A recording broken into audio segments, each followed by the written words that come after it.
High above Grand Forks, you may have noticed we see a lot of these helicopters. What you may not know is that every pilot across the nation with Customs and Border Protection and the Coast Guard is flying these skies. The men and women all come here to learn the craft, both initially and for annual training to keep up their skill set. We might fly a helicopter and relay what we're seeing to Border Patrol agents on the ground. We might be over a drug deal for Homeland Security Investigations, HSI, and film what's going on.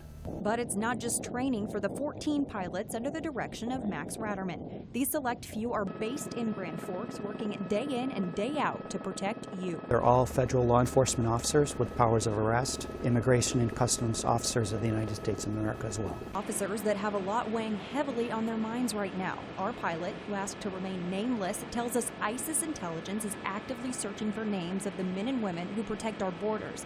These pilots are working to make sure that threat doesn't hit close to home. And the agency isn't only protecting you with manned aircrafts like this. All 14 pilots are also trained to fly unmanned aerial systems.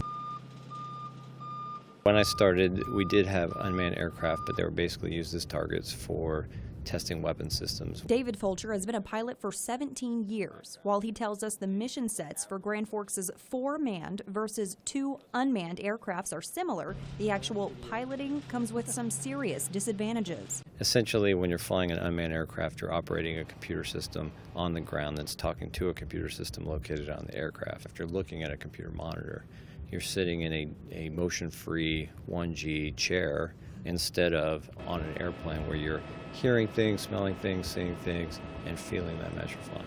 You are slightly or substantially detached from that aircraft. So landing is much more difficult. You're not getting any peripheral vision. You're not getting any of that kinesthetic feedback as you're coming to land. You have to learn to land based on looking at just a flat two-dimensional screen.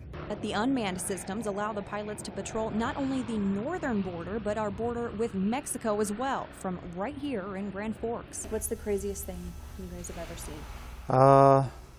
A moose? No. I arrested a guy one time that had 9 horses behind him, all loaded down with bundles of pot.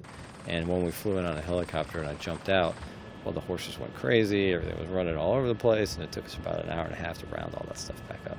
These pilots are only likely to have more stories in the future as the UAS missions continue to take off. It's clearly a growth industry, so depending on where the military is going to lead the way on that, law enforcement is adapting this very rapidly as well.